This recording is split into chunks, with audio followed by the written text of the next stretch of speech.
रेणुका की शादी कुछ ही दिनों पहले शास्त्री नगर में हुई थी। रेणुका बहुत ही आलसी लड़की थी। वो दिन भर बेड पर सोती रहती या फिर मैगजीन पढ़ती रहती और घर के काम भी धीरे धीरे ही करती। एक दिन उसकी सास उसके पास आती है। बहू, आज बेसन का चिला बना दे, बड़ा मन कर रहा है। हाँ मम्मी जी, बनाती हूँ थोड़ी देर में। थोड़ी देर में? अरे थोड़ी देर में तो रात के खाने का वक्त हो जाएगा बहू। अच्छा मम्मी जी, तो फिर आप रात का खाना ही खा लीजिएगा ना।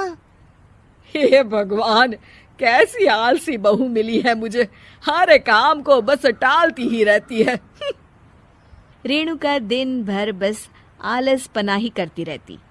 एक बार रात के खाने पर सब बैठे हैं तो रेणुका का पति कहता है, अरे ये क्या, आज फिर से करेला? रेणुका, हफ्ते में तीसरी बार ऐसा हुआ है कि करेला बन रहा है। कुछ भी बना लिया करो। अरे इतनी सारी सब्जी मिलती है मार्केट में। हाँ, पर अब कौन मार्केट जाए और सब्जी लेकर आए, इसलिए जो था घर पर वही बना दिया। बहू, फ्रिज खोल कर देखती तो पता चलता कि सारी सब्जियां रखी होती है, पर तुम्हारा आलसपन खत्म हो तो तुम्हारी नजर जाए ना। विशाल कमरे में आकर रेणुका से पूछता है, रेणुका, मैंने कहा था तुमसे कि मेरे लिए रुमाल ले आना। मेरे सारे रुमाल खराब हो गए हैं। तुम ले आई क्या? आज नहीं गई, कल ले आऊंगी।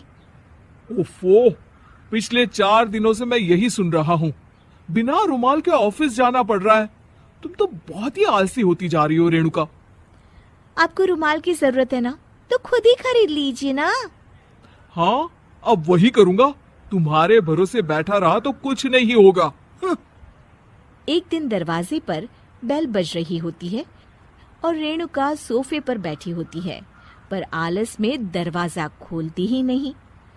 अरे बहू, कितनी देर से बेल बज रही है?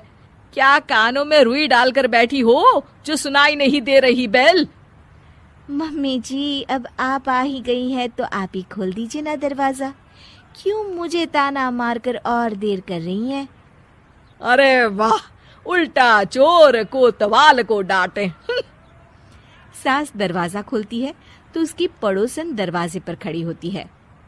दरवाजा खोलने में इतनी देर क्यों हो गई? सब सो गए थे क्या?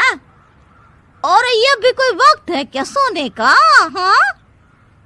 अरे नहीं नहीं, ऐसी कोई बात नहीं है। आइए आइए, आप लोग अंदर आइए। ओफो, इन सबको भी अभी आना था। अब मम्मी जी लगा देंगी मेरी ड्यूटी किचन में। बहू पकोड़े तल दे, बहू चाय बना दे। अरे बहू, सो गई क्या? कब से आवाज दे रही हूँ, जा चाय बना कर लिया। हाँ मम्मी जी, अभी जाती हूँ थोड़ी देर में। सास रेणुका को आंख दिखाती है। मतलब थोड़ी ही देर लगेगी चाय बनाने में, अभी ले आती हूँ, बस झटपट। रेणुका रसोई में जाती है और इसी आलसीपन में वो चीनी की जगह नमक डाल देती है।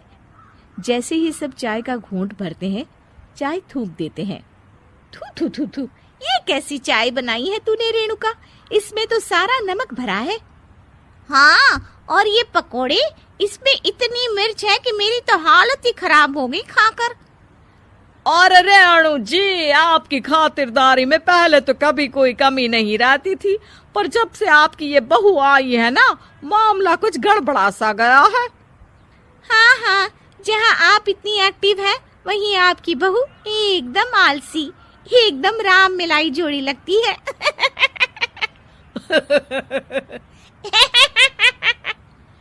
अच्छा जी, चलते हैं अब। नमक वाली चाय पिलाने के लिए बहुत बहुत शुक्रिया। सब वहां से चले जाते हैं। अरे तूने तो मेरी नाक ही कटा दी बहू। वे लोग क्या सोच रहे होंगे मेरे बारे में? मम्मी जी, मैंने तो शक्कर ही डाली थी, पता नहीं नमक कैसे बन गई शक्कर।